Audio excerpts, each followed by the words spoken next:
Yes hello guys, welcome to our channel Rayalaseema trader. Seriously guys, ఈరోజు అయితే నేను ఒక నంబర్ ఆఫ్ ట్రేడ్స్ అయితే చేసిన. సో అవన్నీ నేను మీకు ఎక్స్ప్లెయిన్ చేస్తే వీడియో అయితే మాత్రం చాలా లెంత్ అయిపోతుంది. సో నేను అది ఎంట్రీ పాయింట్స్ ప్రీమియం చార్ట్స్లోకి వెళ్ళేసి నేను ఇక్కడ ఎంట్రీ పాయింట్ తీసుకున్నా, ఇక్కడ లిమిట్ పెట్టేసిన అని ప్రీవియస్ వీడియోలో చెప్పినట్టయితే నేను ఈ వీడియోలో అయితే చెప్పను. ఎందుకంటే ఒక 10 ట్రేడ్స్ అయితే నేనైతే తీసుకున్నాను. ఆ 10 ట్రేడ్స్కి సంబంధించింది కూడా నేను మీకు ప్రతి చార్ట్ని ఓపెన్ చేసేసి చెప్తే అది టైం లెంత్ అయిపోతుంది కాబట్టి సో అందుకే నేను మీకైతే చెప్పట్లేదు. డైరెక్ట్గా ఇండెక్స్ చార్ట్ని చూపిస్తే నేను మీకైతే ఎక్స్ప్లెయిన్ చేస్తాను. మార్కెట్ని అయితే ఈరోజు ఒక లుక్ అయితే వేసుకుందాం. ఈరోజు నేను చెప్తున్నా కదా, యాక్చువల్గా ఈరోజు అయితే నేను 5K లాస్తో యాక్చువల్గా నాకు 5K ఆర్ 6K వరకు లాస్ అయితే వచ్చింది. ఆ లాస్తో నేనైతే సాటిస్ఫై అయిపోయి సో ఈరోజు అయితే నాకు మంచి లాస్ అయితే వచ్చింది. సో ఈరోజు ఇంకా ట్రేడ్ చేయొద్దు అని నేనైతే అనుకున్నా. బట్ నాకు నేర్పించిన సబ్జెక్ట్ ఏదైతే ఉందో, నా పేషెన్స్, నా మైండ్ సెట్ అండ్ మార్కెట్ని అనలైజ్ చేసే తీరు, ఇవన్నీ నాకైతే హెల్ప్ఫుల్గా అయ్యేసి మార్కెట్ ఒక కండిషన్ని క్లియర్ కట్గా ఎక్స్ప్లెయిన్ చేసుకుంటాను అనమాట. అంటే మార్కెట్స్ ఇచ్చే ఓషన్ ఎప్పుడు ఎలా చేంజ్ అయిపోతుందో తెలియదు, ఎప్పుడు అలలు వస్తాయో తెలియదు. అండ్ ఓషన్స్తో పోలుస్తారు, అండ్ ఒక ఆకాశంతో కూడా పోలుస్తారు. ఎప్పుడు వర్షాలు పడతాయో తెలియదు, ఎప్పుడు ఎండ పడుతుందో తెలియదు. ఇలా డిఫరెంట్ వేలో ఉంటుంది కదా మనకి వెదర్ వచ్చేసి. సో అట్లనే మార్కెట్ కూడా ఇన్ని వెదర్స్లో, ఇన్ని అన్సర్టనిటీలో ఉన్నప్పుడు కూడా నేనైతే మార్కెట్ అన్సర్టనిటీని తట్టుకొని ట్రేడ్ చేస్తే నిలబడుతున్నానంటే అదే కాన్ఫిడెంట్తో ఈరోజు నాకు వచ్చిన లాస్ ఏదైతే ఉందో దాన్ని రికవరీ అనే మాట వద్దు, ఆ లాస్ అనేది నేను వదిలేసిన, మళ్ళీ ఫ్రెష్ ట్రేడే తీసుకున్నాను అనమాట. ఫ్రెష్ ట్రేడ్ తీసుకొని ఏదైతే లాస్ ఉందో దాన్ని రెడ్యూస్ చేసుకోండి అనే మాటని మీరు యూస్ చేయండి. రికవరీ అనే వాటిని యూస్ చేయకండి మీ స్టాక్ మార్కెట్లో. డెఫినెట్గా మీకు చెప్తున్నా, ఇది మీరు గుర్తుపెట్టుకోండి. ఏ యూట్యూబ్ ఛానల్ ప్రతి అన్న వాళ్ళకి వెళ్ళి అడిగినా కూడా మార్కెట్లో ఒక్కసారి పోయిన తర్వాత దాన్ని రికవరీ చేయడానికైతే ఎక్స్పెక్ట్ చేయొద్దు అనే చెప్తారు. సో నేను కూడా మీకు అదే చెప్తా. లాస్ని రెడ్యూస్ చేసుకుంటున్నామనే ఒక ప్రొఫెషనల్ లాంగ్వేజ్లో మాట్లాడండి. రికవరీ చేసుకుంటామనే లాంగ్వేజ్లో మాట్లాడితే మార్కెట్కి ఏమవుతుందంటే గోడకు కూడా చెవులు ఉన్నాయని పాత కాలంలో చెప్తుంటారు కదా, నిదానంగా మాట్లాడవచ్చు, గోడకు కూడా చెవులు ఉన్నాయనేసి. అట్లా మార్కెట్కి కూడా మేబీ చెవులు ఉండొచ్చు. రికవరీ లాస్ చేసుకుంటా, నువ్వు రా, నా దగ్గర నుంచి నువ్వు మళ్ళీ లాస్ రికవరీ చేసుకుంటావు అనేసి మీ దగ్గర నుండి ఇంకా పెద్ద మొత్తంలో డబ్బులు తీసుకునే ఛాన్సెస్ ఉంటాయన్నమాట. సో మీరు ఏం చేస్తారంటే ఒక ప్రొఫెషనల్ లాంగ్వేజ్లో ఆ లాస్ని రెడ్యూస్ చేసుకుంటాము అనే ఒక మైండ్ సెట్తోనే ఉన్నాను, కానీ రికవరీ చేసుకుంటా లాస్ని మొత్తం మళ్ళీ ప్రాఫిటబుల్గా అవుతా అనేసి ఎప్పుడు కూడా అనుకోకండి, ఓకేనా. Over confidence is very dangerous in about stock market, ఓకేనా. సరే, ఇప్పుడైతే నేను మీకు క్లీన్గా ఎక్స్ప్లెయిన్ చేస్తా. ఇంతవరకు చెప్పింది అయితే మీకు అర్థమైంది అనుకుంటా కదా. నంబర్ ఆఫ్ ట్రేడ్స్ అయితే నేనైతే తీసుకున్నా. నేను మీకు ప్రీమియం చార్ట్లోకి వెళ్ళి ప్రతిదీ నేనైతే ఎక్స్ప్లెయిన్ చేయలేను, ఎందుకంటే వీడియో అయితే లెంత్ అయిపోతుంది. సో ఓకే, ఇప్పుడు ప్రెసెంట్ అయితే మనం మార్కెట్ అయితే ఒక లుక్ వేసుకుందాం. Market flat with gap up open అయిన తర్వాత ఇక్కడ నుంచి మార్కెట్ అయితే ఫాల్ అయింది. నేను ఇక్కడ ఎక్కడిగా ఎంట్రీ పాయింట్ అయితే తీసుకోలేదు. మేబీ ఇక్కడ ఒకటి రెడ్ క్యాండిల్, గ్రీన్ క్యాండిల్ పడిన తర్వాత ఇక్కడ నుండి మనకి ఏదైతే బ్యాంక్ నిఫ్టీ నెక్స్ట్ ఎక్స్పైరీ ఉంది కదా, మేబీ కన్సల్టేషన్ అయిన తర్వాత మళ్ళీ మనకి ఏదైనా upside or downside వచ్చేసే ఛాన్స్ ఉంటాయి. మేబీ ఇక్కడ ఒక 11 వరకు కన్సల్టేషన్ అయ్యే ఛాన్సెస్ ఉన్నాయని నేనైతే ఎక్స్పెక్ట్ చేసిన. సో 11 వరకు అయితే ఉండలేదు మార్కెట్. యాక్చువల్గా 48,000 అనేది మనకి సపోర్ట్ లెవెల్ అనమాట. ఈ సపోర్ట్ లెవెల్ని ఎప్పుడైతే మనకి మార్కెట్ బ్రేక్అవుట్ అయిపోయిందో నేను ఇక్కడైతే ఒక ఎంట్రీ పాయింట్ ఇనిషియల్ చేద్దామని అనుకున్నా. బట్ ఎందుకంటే ఇక్కడ గ్యాప్ ఉంది కదా, ఈ గ్యాప్ని అంతా వదిలేసి డైరెక్ట్గా మార్కెట్ అనేది అన్ఎక్స్పెక్టెడ్గా మనకైతే మార్కెట్ వచ్చేసి ఫాల్ అయింది.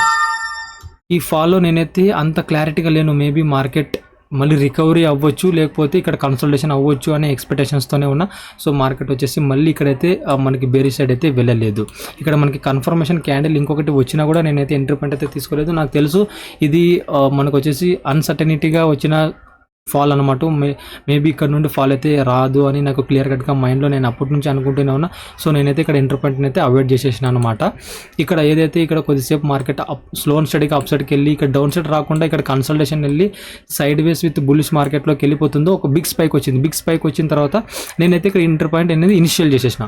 ఎందుకంటే మార్కెట్ ఫాల్ అవ్వలేదు అండ్ అంత పెద్దగా మూవ్ రాలేదు. కొద్దిసేపు ఇక్కడ మార్కెట్ సస్టైన్ అయిన తర్వాత రైజ్ వచ్చింది కాబట్టి మేబీ ఇక్కడ నుంచి రికవర్ అయ్యే ఛాన్సెస్ ఉంటాయి అనేసి మార్కెట్ అయితే నేనైతే ఎక్స్పెక్ట్ చేసిన. బట్ మీకు తెలుసు కదా, నేను ఎప్పుడైతే ఎంట్రీ పాయింట్ తీసుకోవాలనుకుంటానో వెంటనే తీసుకోను. ఒక క్యాండిల్ ఫామ్ అయిన తర్వాత కొద్దిగా రిజెక్షన్ వచ్చి లిమిట్ ఆర్డర్లో పెడితేనే, లిమిట్ ఆర్డర్లు దొరికితేనే నేనైతే ఎంట్రీ పాయింట్ అయితే తీసుకుంటా. లిమిట్ ఆర్డర్లో పెట్టి డిస్కౌంట్లో దొరికితేనే నేనైతే ఎంట్రీ పాయింట్ అయితే తీసుకుంటా. సో నేను ఈ క్యాండిల్ ఫామ్ అయిన తర్వాత ఈ క్యాండిల్లో నాకైతే ఎంట్రీ పాయింట్ రావాలి, బట్ ఈ క్యాండిల్లో రాలేదు, ఈ క్యాండిల్లో వచ్చింది. అదేంది అనుకుంటారేమో మీరు. సో నేనైతే ఈ క్యాండిల్ ఆఫ్ ద క్యాండిల్కి నేనైతే ప్రీమియం చార్ట్లోన ఏదైతే లిమిట్ ఆర్డర్ ఉందో లిమిట్ ఆర్డర్ పెట్టేసిన. లిమిట్ ఆర్డర్ పెట్టిన తర్వాత మేబీ ఈ క్యాండిల్లో ఒక స్పైక్ వచ్చి మన ఎంట్రీ పాయింట్ తీసుకొనేసి అప్ సైడ్కి వెళ్తే మేబీ ఇక్కడ నుంచి అప్ సైడ్కి వెళ్ళే ఛాన్సెస్ ఉంటాయన్నమాట. నేను ఇక్కడ ఈ క్యాండిల్ అనేది ఫుల్ బాడీతో క్లోజ్ అయిపోయింది. ఫుల్ బాడీతో క్లోజ్ అయిపోయిన తర్వాత మేబీ ఇంకా మార్కెట్ అప్ సైడ్కి వెళ్ళే ఛాన్సెస్ లేవు, ఇక్కడే కన్సల్టేషన్ అయ్యే ఛాన్సెస్ ఉంటాయనేసి నేనైతే ఎక్స్పెక్ట్ చేసిన.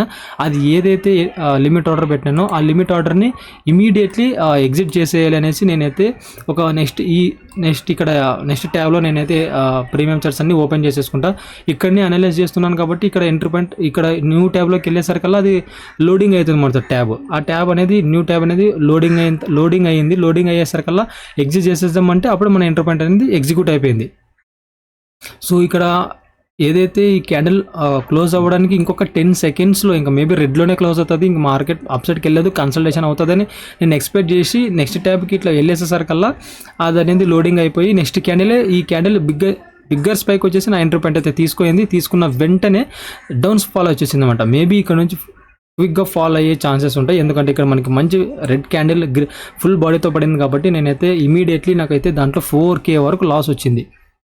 4K నుంచి 3K800 అయితే లాస్ అయితే వచ్చింది. అది 6K వరకు వెళ్ళి మళ్ళీ 4,000 వరకు అయితే నాకు లాస్ వచ్చింది అనమాట. యాక్చువల్గా నాకు లాస్ వచ్చేసి 6,000 వరకు వెళ్ళింది. మళ్ళీ కొద్దిగా ఇది ఏదైతే ఉందో కొద్దిగా రికవర్ అయిపోయి మళ్ళీ నాకైతే 3,000కి అయితే 4,000కి అయితే నేనైతే లాస్ అయితే బుక్ చేసేసుకున్నా.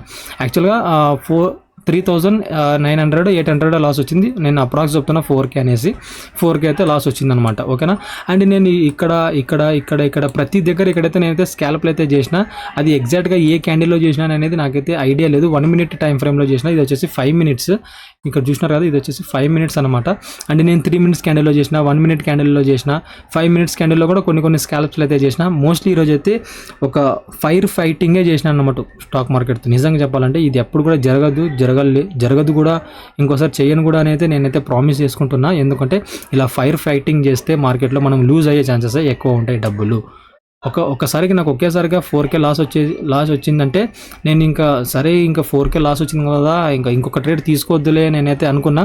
బట్ నేను చెప్పినాను కదా, మార్కెట్లో ఎన్నోసార్లు అన్సర్టెనిటీ ఉన్నప్పుడు ఆ మార్కెట్ లెవెల్స్ని నేను తట్టుకొని మార్కెట్లో స్టిల్ నేను స్టేబుల్ అవుతున్నానంటే అది నా కాన్ఫిడెంట్, నా పేషెన్స్ వల్లనే. లెట్స్ చూద్దాం అనేసి నేను ఇంకా మార్కెట్లో అయితే స్కాల్ప్ చేస్తూనే ఉన్నాను అనమాట. యాక్చువల్గా 4K కదా లాస్ వచ్చింది, ఇంకొక 1K వరకు మనం అయితే మార్కెట్ ఇవ్వగలము. ఒక 5K అయితే మనం ఎక్స్పెక్టెడ్గా లాస్ బుక్ చేసేసుకునేసి వెళ్ళిపోవచ్చు అని నేను అయితే అనుకున్నా. సో మళ్ళీ లాస్ వచ్చిన వెంటనే సరే ఇంక నేనైతే కొంతసేపు ఏం ట్రేడ్ చేయలేదు, ప్రశాంతంగా వెళ్ళి తినేసి కొద్దిసేపు వాటర్ తాగి మళ్ళీ వచ్చిన తర్వాత నాకైతే అప్పుడు మళ్ళీ ఫ్రెష్ మైండ్తో వచ్చినాయి అనమాట. యాక్చువల్గా ఈరోజు మార్కెట్ అయితే క్లోజ్ అయిపోయింది, మళ్ళీ డే ఆఫ్టర్ టుమారో చేస్తున్నాం ట్రేడ్ అనే ఒక మైండ్ సెట్ క్రియేట్ చేసేసుకునేసి మళ్ళీ నేనైతే ఎంట్రీ పాయింట్ తీసుకుని వచ్చిన వెంటనే మళ్ళీ లాస్ వచ్చింది. అబ్బా వద్దులేరా నాయన ఈరోజు మార్కెట్తో అనేసి క్లోజ్ చేసేద్దాం అనుకున్నా. బట్ ఒక లాస్ట్ అండ్ ఫైనల్ నాకు ఫేవరెట్స్ అయిన ఒక స్ట్రాటజీకి అనేది వచ్చింది అనమాట. వచ్చిన వెంటనే నేను స్కాల్పింగ్ అయితే చేసేసిన. స్కాల్పింగ్ చేసేస్తే దాంట్లో అరౌండ్ 6,000 రూపీస్ అయితే ప్రాఫిట్ అయితే వచ్చింది. 6,000 కాదు, 12,000 వరకు వెళ్ళింది. యాక్చువల్గా 12,000 వరకు అయితే అది ప్రాఫిట్ అయితే చూపించింది. బట్ 12,000 నుండి నేను ప్రతిసారి ఎగ్జిట్ చేసేటప్పుడు నేను మీకు ప్రాఫిట్ చూపించి ఎక్స్ప్లెయిన్ చేస్తాను. ఇక్కడ మీకు అర్థమైంది కదా, ఇక్కడైతే నా ఫస్ట్ లాస్ వచ్చేసి ఇక్కడే అనమాట జరిగింది. ఎగ్జిట్ అయిపోయే లోపల ఇక్కడ లాస్ అయితే వచ్చిందనమాట. ఇంక రిమైనింగ్ ట్రేడ్స్ అని నేను ప్రీమియం చార్ట్లోకి వెళ్ళేసి లెంత్ అయిపోతుంది. సో నేను అది మీకు ఎక్స్ప్లెయిన్ చేయట్లేదు, డైరెక్ట్గా నేను ప్రాఫిట్స్ అయితే చూపిస్తాను. బట్ ఇంకొక 1 more థింగ్, నేను ఇన్ని ట్రేడ్ చేసినా కూడా ఈరోజు మాత్రం గ్రీన్లోనే క్లోజ్ అయినా. నిజంగానైతే నేను చాలా ప్రౌడ్గా ఫీల్ అవుతున్నా. ఇంత ఫైర్ ఫైటింగ్ చేసినా కూడా నేనైతే గ్రీన్లో క్లోజ్ అయినా. నాకు ఒక కాన్ఫిడెంట్ అనేది నాకు చాలా నేర్పించింది మార్కెట్ ఈరోజు మాత్రం. నాకు నా మీద నాకే కాన్ఫిడెంట్ వచ్చేసింది. సో అదేనమాట, డైలీ చేస్తూ ఉంటే ట్రేడ్స్ అనేవి మనకు అలవాటు అయిపోతాయి. లాస్ వచ్చినా కూడా మనమైతే దాన్ని ఎక్కువ పట్టించుకోమన్నమాట. సో ఇక్కడ చూసినారా, ఓవరాల్గా నా ప్రాఫిట్ వచ్చేసి ఈరోజు గ్రీన్లోనే క్లోజ్ అయిందనమాట. 1,500 రూపీస్ అయితే ప్రాఫిట్ అయితే వచ్చింది. యాక్చువల్గా మీకు ఇక్కడ 6 ట్రేడ్సే కనిపించవచ్చు, బట్ నేను ఇక్కడ ఈ ఇదైతే ఇవేదైతే స్ట్రైక్ ప్రైజెస్లో ఉన్నాయో దీంట్లో అయితే మాటిమాటికి మళ్ళీ ట్రేడ్ అయితే చేశాను అనమాట. యాక్చువల్గా 6 దీంట్లో 2 సార్లు, మళ్ళీ దీంట్లో 2 సార్లు అయితే, దీంట్లో ఒకసారి మళ్ళీ దీంట్లో ఒకసారి అయితే మళ్ళీ చేసినాను అనమాట ట్రేడ్. అందుకే మీకు యావరేజ్ అయిపోయి 6 ట్రేడ్స్లోనే కనిపిస్తుంది అనమాట. సో ఇది చూసినారా, ఓవరాల్గా నాకు ఫస్ట్ ట్రేడ్ వచ్చేసి బిగ్ బోర్ క్యాండిల్ ఫామ్ అయిన తర్వాత అప్ సైడ్ మూవ్ వెళ్తుందని నేను చెప్పినాను కదా ప్రీవియస్గా అండ్ ఇంతకుముందు. అది వచ్చేసి ఇదే అనమాట. ఈ క్యాండిల్ నాకు ఫస్ట్ లాస్ వచ్చేసి ఇది బాగా గుర్తుంది. ఇది వచ్చేసి మనకి 6K వరకు లాస్ వెళ్ళి కొద్దిగా రికవర్ అయిన తర్వాత మళ్ళీ అయితే నేను 4K వరకు అయితే లాస్ అయితే బుక్ చేసేసుకున్నా. అండ్ నెక్స్ట్ ట్రేడ్ ఇదే అనమాట. దీని తర్వాత ఇది కూడా నాకైతే లాస్ అయితే వచ్చింది. అండ్ దీని తర్వాత ఇది ఏదైతే 3000 ఉందో ఈ 3000 అనేది నాకు 12,000 వరకు ప్రాఫిట్కి వెళ్ళింది. ఇది 12,000 నుంచి నేనైతే అలవాట్లో పొరపాటుగా డైలీ నేనైతే స్టాప్ లాస్ లిమిట్ పెట్టేసి ట్రయల్ ఎస్ఎల్ చేసుకుంటూ వెళ్ళిపోతాను అనమాట. అదేవిధంగా ఈరోజు కూడా నేనైతే ట్రయల్ ఎస్ఎల్ అట్లా చేసుకుంటూ వెళ్ళేసరికల్లా మార్కెట్ 12,000 నుంచి మళ్ళీ డౌన్ సైడ్కి వచ్చేసింది. మళ్ళీ ఆ లిమిట్ ఆర్డర్ అన్నింటిని క్యాన్సిల్ చేసేసి మాన్యువల్గా ఎగ్జిట్ అయిపోయే లోపే ఈ 3,400కి అయితే నేనైతే ప్రాఫిట్ అయితే బుక్ చేసేసుకున్నాను అన్నమాట. అండ్ మళ్ళీ నెక్స్ట్ ట్రేడ్ అయితే వచ్చినా, మళ్ళీ నెక్స్ట్ ట్రేడ్ అయితే వచ్చిన వెంటనే అది మేబీ ఇక్కడనో మళ్ళీ లాస్ వచ్చింది నాకు. ఈ ట్రేడ్లోనో మళ్ళీ అయితే లాస్ వచ్చింది. So done for the day ఈరోజు అయితే చెప్పేద్దామని అనుకున్న మార్కెట్కి. బట్ నాకు వచ్చిన స్ట్రాటజీ, నాకు వచ్చిన పేషెన్స్ వల్లనే నేనైతే మళ్ళీ ఈ 2K ఏదైతే ఉందో ఈ 2Kని ప్రాఫిట్ చేసిన, మళ్ళీ ఈ 2K500 అయితే మళ్ళీ నేనైతే ప్రాఫిట్ అయితే బుక్ చేసుకున్నాను అన్నమాట. సో ఇది మీరు కూడా ఎవ్వరు కూడా ఫైర్ ఫైటింగ్ అస్సలు చేయొద్దు మార్కెట్తో. ఒకవేళ మీకు పేషెన్స్ ఉండి, ఒకవేళ మీకు యాక్చువల్గా నాకు ఒక 6K వరకు లాస్ వచ్చినా మేబీ నేను దాన్ని తట్టుకొని మళ్ళీ నేనైతే రేపు ట్రేడ్ చేయగలను. ఒకవేళ మీకు 6K ఇది చాలా పెద్ద అమౌంట్ అయితే కనుక ఒక్కొక్కరికి చిన్న క్యాపిటల్ ఉంటుంది. సో చిన్న క్యాపిటల్ ఉన్న వాళ్ళు మ్యాక్స్ పర్ డే 1000 కంటే ఎక్కువ లాస్ అవ్వద్దు. ఇంకా చిన్న క్యాపిటల్ ఉన్న వాళ్ళైతే కనుక 700, 800 ఇట్లా మీ లాస్ని రెడ్యూస్ చేసుకొని ఈరోజు మీరు మార్కెట్కి ఎంత ఇవ్వాలనుకుంటున్నారో అది ముందే డిసైడ్ చేసేసుకొని మార్కెట్లో అయితే కనుక ట్రేడ్ చేయండి. ఓకేనా. నేను ప్రతిరోజు మార్కెట్లో ఒక 3,000 మార్కెట్ ఇవ్వడానికి రెడీగా ఉంటాను నేను ఎప్పుడు కూడా. సో అలా నేను మార్కెట్కి 3,000 ఇవ్వడానికి రెడీగా ఉంటాను కాబట్టి నేను డైలీ అయితే ప్రాఫిట్స్ అయితే తీస్తున్నా. సో మీరు డెఫినెట్గా మార్కెట్ నుంచి ప్రాఫిట్ తీసుకోవాలి అని అనుకుంటే కనుక దట్ ఈజ్ ఇంపాసిబుల్. లాస్ ఉంటుంది, ప్రాఫిట్ ఉంటుంది.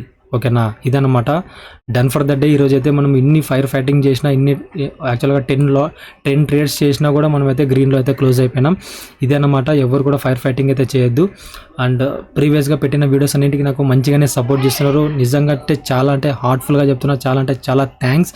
బట్ వీడియోని అయితే రెగ్యులర్గా చూస్తున్నారు. బట్ ఏంటంటే కామెంట్ చేయట్లేదు, డౌట్స్ అడగట్లేదు. ఓకే, కనీసం లైక్ అన్నా చేయాలి కదా. లైక్ అన్నా చేస్తే కొంచెం నాకు బూస్టప్ అవుతుంది. సో మీరు అపర మేధావులే నేను ఒప్పుకుంటున్నాను. ఎందుకంటే మీకు మార్కెట్ గురించి అంతా తెలుసు. మీకు ఏ డౌట్స్ రావట్లేదంటే మీరు అపర మేధావులే. చూస్తున్నా కూడా ఏదో ఒక డౌట్ అడిగితే నేను చెప్పేస్తా కదా. దానికి నాకు మార్కెట్ గురించి రివిజన్ చేసుకున్నట్టు అవుతుంది. మళ్ళీ ఒకసారి బ్యాక్కి వెళ్ళి నేను చదువుకున్న కాన్సెప్ట్ అన్ని మళ్ళీ రివిజన్ చేసి నాకు కొంచెం మెమరీ పవర్ పెరుగుతుంది, మీకు కాన్సెప్ట్ అర్థమవుతుంది. సో ఎందుకు మీరు చూసినా కూడా మీకు వచ్చిన డౌట్స్ అడగరో నాకైతే అర్థం కాదు. సో ఇలా మనం మార్కెట్ గురించి మాట్లాడుకుంటే ప్రతిసేపు సొల్లు మాటలు మాట్లాడుకోకుండా ఇట్లా మార్కెట్ లాంగ్వేజ్లో మనం మార్కెట్ గురించి మాట్లాడుకుంటే మనకు కొంచెం మార్కెట్ అయినా గెయిన్ అవుతుంది కదా, సబ్జెక్ట్ అయినా గెయిన్ అవుతుంది కదా. సో ఇదనమాట. నేను ఇది యాక్చువల్గా చెప్పకూడదు యాక్చువల్గా.